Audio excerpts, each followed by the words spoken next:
नमस्कार सबैजनालाई फेरि पनि स्वागत छ तपाईलाई यस ERP को छोटो इन्फर्मेटिभ भिडियोमा। सो हामीले पहिलाको भिडियोमा त जानिहाल्यौं employee details, board of director कसरी अपडेट गरिन्छ भन्ने। सो आज फेरि अर्को नयाँ अपडेट्स लिएर आएको छु, जो चाहिँ एसेट्स कसरी हालिन्छ सिस्टममा भन्ने कुरा त्यो लिएर आएको छु है। सर्वप्रथम यो लगइन त तपाईलाई थाहा नै छ। सो यो भिडियो चाहिँ स्किप नगरी अन्तिमसम्म हेर्दिनुहोस् होला। अझै पनि तपाईहरुको कतिवटा सोसाइटीमा यस्तै आउँदैछ होला। काइन्डली यो पुरानो भिडियो हेरेर यो कुराहरु हटाइदिनुस्। यो स्क्रिनमा लगइन गर्दाखेरि यो आउने प्रब्लमहरु हटाइदिनुस् है। सो सर्वप्रथम हामीले एसेट्सको यसको सेटिंग्स मिलाउनु पर्यो है। हामीले यो राइट ह्यान्ड साइडको यहाँ माथि सेटिंग्स यानी कि कन्फिगरेसनमा गएर थर्डमा एसेट म्यानेजमेन्ट है। सो क्याटेगोरी मास्टर त अलरेडी हुन्छ, आइटम क्रिएट गर्नु पर्यो है। सो आइटम क्रिएट गर्दाखेरि तपाईले यहाँ देख्न सक्नुहुन्छ अलरेडी आइटमहरु पनि एड भएर आइसकेको हुन्छ है। यो अलरेडी ब्याकएन्डबाट अपडेट भइसकेको हुन्छ। यो देख्नु हुँदैछ इनिशियल हार्डवेयर सप्लाईमा desktop, web camera, biometrics, printer, hardware VPN र UPS। यो 6 वटा चाहिँ हामीले एनी केस एनी हाउ हाल्नु हुन्छ है। सो यो अलरेडी हाम्रोमा आइटम मास्टर क्रिएट भइसकेको छ। सो नेक्स्ट अब के गर्नु पर्यो, फेरि कन्फिगरेसन एसेट म्यानेजमेन्ट भेन्डर हामीले बनाएको छैन भने बनाउनु पर्छ है। सो यसको पनि हामीले डिटेल्स अलरेडी तपाईलाई दिइसकेको छौं। सो भेन्डर डिटेल्स आएपछि यहाँ फेरि हामीले यो फर्स्टमा प्लस आइकनमा थिच्नु पर्यो। अब यो कसको भेन्डरबाट लिएको, अब हामीले पहिल्यै भनिसकेको छ अनितेश ANITISH अनितेश IT सल्युसन है। अनि IT सल्युसन एड्रेस कहाँ हो, अपोजिट कृषि भवन है। अन्त भिलेज सिटी कहाँ हो, तादुङ गान्तोक है। स्टेट कहाँ हो तपाईलाई थाहा नै छ, हाम्रो सिक्किम राज्य। फोन नम्बर कति छ, फोन नम्बर तपाईलाई म भन्दिदै छु 9933110022। यति हाल्दिनु भयो भने उहाँको फोन नम्बर पनि एड भइहाल्छ र उहाँलाई योलाई सेभ गर्नु मिल्छ है। अब हामीले के गर्यौं, भेन्डर पनि क्रिएट गर्यौं है। तपाईहरुको अनितेश IT सल्युसनको यहाँ भेन्डर क्रिएट भइसक्यो है, देख्नु हुँदैछ। ओके, अब यति भएपछि अब हामीले के गर्नु पर्यो, यसलाई एसेट परचेज गर्नु पर्यो। सो के गर्नु पर्यो, एपमा गएर मोड्युल भित्र गएर एसेट्समा गयो, एसेट परचेज है। यो कुराहरु हामीले तपाईलाई ट्रेनिङमा भनिरहेको थियौं। सो त्यसले गर्दाखेरि म अलिकति स्पिडी भइरहेको छ आजको भिडियोमा चाहिँ है, भिडियो लामो हुन सक्छ भनेर। अब भेन्डर नेम के थियो अघि हामीले बनाएको, अनितेश IT सल्युसन है। अब परचेज डेट कुन दिन तपाईले लगइन गर्नु भएको छ त्यही दिन नै भइहाल्छ, ट्रान्ज्याक्सन डेट पनि त्यही भइहाल्छ है। सो यहाँ फेरि प्लस आइकनमा गएपछि अब हामीले यहाँ आइटम हाल्ने हुन्छ। अब क्याटेगोरी के थियो हाम्रोमा, यो लास्टमा छ इनिशियल हार्डवेयर सप्लाई प्याक्स भनेर। आइटम नेम के हो भने हाम्रो डेस्कटप, फर्स्टमा डेस्कटप आउँछ। आइटम टाइप न्यू है। क्वान्टिटी एउटा GST गरेर अमाउन्ट 1 रुपैयाँ हो। यसको अब के गर्नु पर्यो, सिरियल नम्बर। अब यो सिरियल नम्बर चाहिँ तपाईले तपाईको डेस्कटपको सिरियल नम्बर हेर्नु पर्यो है। अन्त वेयरएस हाम्रोमा एउटा लिस्ट पनि छ, त्यो लिस्ट अनुसार तपाईहरुले त्यो पनि हाल्न सक्नुहुन्छ।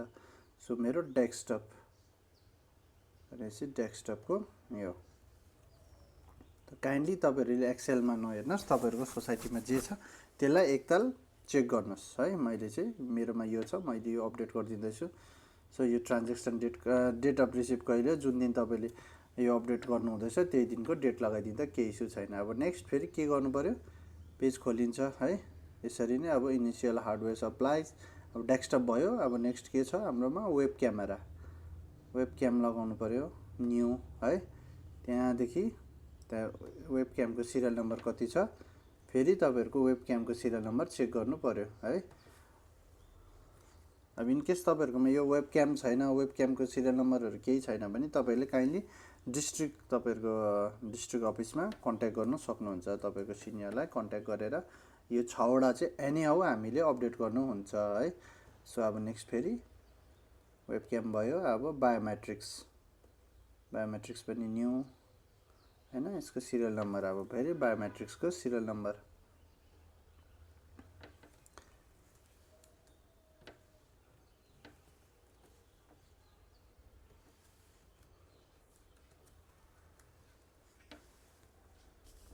यसरी तपाईँले देख्नुहुँदैछ स्क्रिनमा मैले 6वटामा 6वटा आइटम हालिसकेको छु है। यसरी नै तपाईँले स्टेप बाई स्टेप मैले देखाएको जस्तै तपाईँले हाल्नुहुन्छ। Desktop, web camera, biometrics, printer, UPS, hardware, VPN है 6वटामा 6वटा हालिसकेँ। अब नेक्स्ट स्टेप के गर्नु पर्यो, यहाँ तल भाउचर टाइप के हो हाम्रोमा, यसमा क्यास हुँदैन, डाइरेक्ट ट्रान्सफर गरिदिनुहोस्। सो अटोमेटिकली एउटा जेनेरेट न्यू ब्याच भनेर पपअप आउँछ, त्यसलाई पपअपमा जेनेरेट न्यू ब्याच गर्नुभयो भने अटोमेटिकली यहाँ एउटा ब्याच क्रिएट हुन्छ है। यो ब्याचलाई केही पनि गर्नु पर्दैन, जेनेरेट न्यू ब्याचमा क्लिक गरिदिनु भयो भने अटोमेटिकली यो नम्बर आउँछ र एमाउन्ट, र यसको एमाउन्ट कति रुपियाँ छ, 6 रुपिस है। त्यहाँदेखि यसलाई सेभ गरिदिनुहोस्। यति बनाएर तपाईँले सेभ गरिदिनु पर्ने हुन्छ। यति भएपछि तपाईँहरूको भाउचर बन्यो है, तपाईँहरूको एसेट पर्चेस भयो। अब यसलाई के गर्नु पर्यो, एफएसमा गएर पास भाउचर गर्नु पर्यो है। एफएसमा गएर पास भाउचर भ्यू गरेर, यो त थाहा नै छ नि त तपाईँहरूलाई, यहाँ तपाईँहरूको टिक गरिदिएपछि यो एउटा डेबिट साइड एउटा क्रेडिट साइड, यानि कि एउटा एसेट साइड एउटा लायबिलिटी साइड दुईपट्टि नै हिट हुनेछ है। यसलाई भाउचर पास गरिदिनु पर्यो।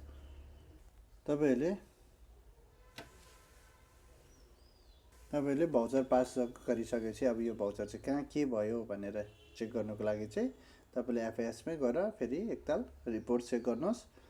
यो हिट भयो कि भएन, हामीले फर्स्टमै ट्रायल ब्यालेन्समा चेक गर्दा देखाइहाल्छ है। यो चाहिँ एसेट्सपट्टि लायबिलिटिजपट्टि दुईपट्टि हिट भयो कि भएन भनेर तपाईँले यहाँबाट जानकारी पाइहाल्नुहुन्छ। लायबिलिटिजको ग्रान्ट्स है, यो गभर्मेन्ट ग्रान्ट्स हो। सो ग्रान्ट्सको यहाँ 6 रुपिस एड भइसकेको छ है। सो यो लायबिलिटिजमा पस्यो। अब अर्को के छ, एसेट्समा पनि चेक गर्नु पर्यो। सो फिक्स एसेटमा इनिसियल हार्डवेयर सप्लाइज भनेर यहाँ पनि एड भइसकेको छ। लास्ट इयर 0 ब्यालेन्स थियो, यसपालि क्लोजिङ ब्यालेन्स 6 रुपिस भयो भनेर यसरी तपाईँले हेर्नुहुन्छ। नेक्स्ट अर्को ब्यालेन्स सिटमा पनि तपाईँले यसरी नै चेक गर्न सक्नुहुन्छ। अब आफ्टर द्याट त्यो यति आइसकेपछि भाउचर पनि पास गरिसकेपछि अब हामीले फेरि के गर्नुहुन्छ, यसको इन्स्टलेसन सर्टिफिकेटहरू अपलोड गर्नुहुन्छ है। यहाँ तपाईँले लेफ्ट साइडमा देख्नुहुन्छ एसेट्सको अघि हामीले पर्चेस गऱ्यौँ। अब भेरिफिकेसन अपलोड भ्यू भन्नेमा क्लिक गरेपछि तपाईँले यहाँ दुईवटा आउँछ, एउटा इन्स्टलेसन र एउटा भेरिफिकेसन। अब यसलाई डाउनलोड गर्नुहुन्छ है, पिडिएफ खोलिन्छ। यो चाहिँ फर्म हो है, hardware supply and installation certificate. यो सर्टिफिकेट चाहिँ तपाईँले प्रिन्ट गर्नुहुन्छ। पहिले यसलाई एकताल चेक गर्नुहोस्, यो डेस्कटपको सिरियल नम्बर ठिकै छ कि छैन, बायोमेट्रिकको, प्रिन्टरको, वेब क्यामेराको, युपिएसको अनि हार्डवेयर भिपिएनको जुन अघि तपाईँले हाल्नु भएको छ। अनि यसमा अथराइज पर्सन चाहिँ को हुनुहुन्छ नि, जो तपाईँले इन्स्टल गर्नुभयो, तपाईँको सिग्नेचर, डेजिग्नेसन र डेट कहिले हो। अनि यहाँ प्याक्स सेक्रेटरी यानि कि तपाईँहरूको सोसाइटीको म्यानेजरको साइन हुनु पर्यो, साइन विथ सिल हुन्छ। यो भयो तपाईँहरूको हार्डवेयर इन्स्टलेसन सर्टिफिकेट। अब नेक्स्ट अर्को के छ, भेरिफिकेसन पनि छ, त्यसकै मुनतिर भेरिफिकेसनलाई फेरि त्यसलाई पनि डाउनलोड गर्नु पर्यो।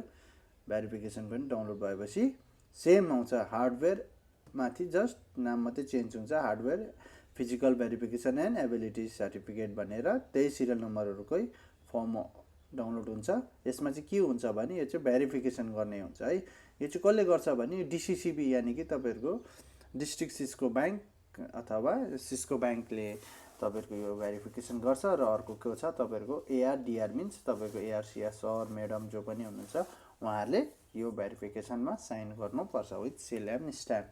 ओके, यो दुईटैमै तपाईँहरूले डाउनलोड गरेर निकालिसकेपछि तपाईँहरूको सर्टिफिकेट डाउनलोड गरेर यसरी तपाईँहरूको जो पनि हुनुहुन्छ तपाईँहरूको अथराइज, अघि मैले जो भने उहाँहरूको यसरी साइनहरू उठाउनु पर्ने हुन्छ है।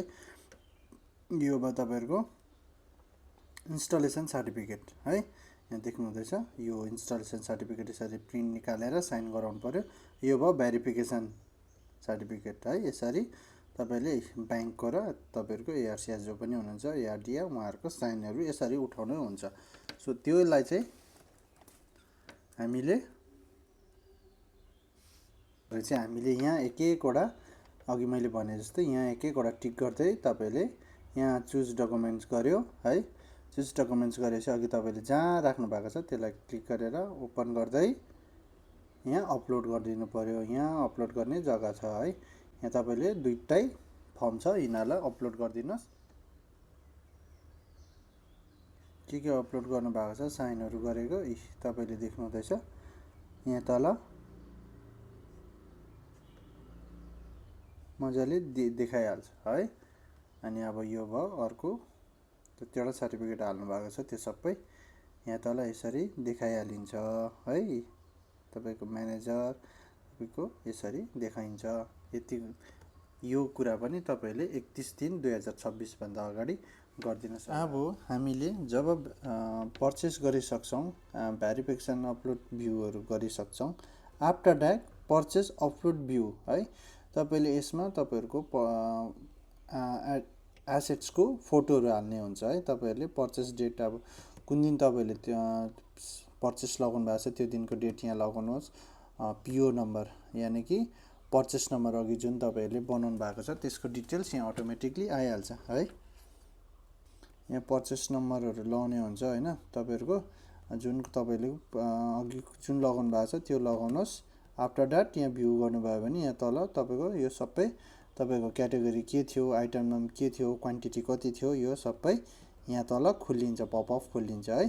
सो आफ्टर द्याट यहाँ तल तपाईँले सिरियल नम्बर हाल्नु भएको डिटेल्सहरू पनि यहाँ तल एक्सेल जस्तो खुलिन्छ। त्यसमा तपाईँहरूले सिरियल नम्बरहरू डल्लै चेक गर्न सक्नुहुन्छ। यो एउटा इमेज अपलोड भनेर एउटा यहाँ बक्स सबै एउटा आइटमको अब डेस्कटपको हुने डेस्कटपकै सिरियल नम्बरसँग यो डिटेल्स आएको हुन्छ, यहाँ खोलिएको हुन्छ एक एकवटा है।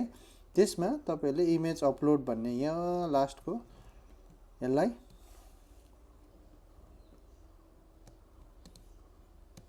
यहाँ गएर तपाईँहरूले इमेज अपलोड गर्नुपर्ने हुन्छ है। जस्तो तपाईँहरूले डेस्कटपको हाल्नुहुन्छ,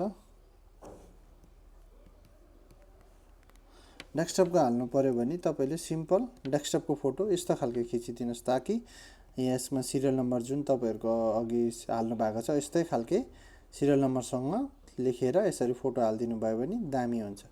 एउटा भयो हाम्रो डेस्कटप। फेरि नेक्स्ट अब अर्को क्याटेगोरीमा तपाईँको यहाँ इनिसियल हार्डवेयरै हुन्छ, आइटम नेम के हुन्छ तपाईँको हार्डवेयर भिपिएन जे पनि छ तपाईँको 6वटा आइटमको 6वटाको फोटो यस्तो प्रकारले मजाले एउटा मजाको प्रिन्ट पनि निकालेर हालिदिनु भयो भने अति उत्तम हुन्छ है।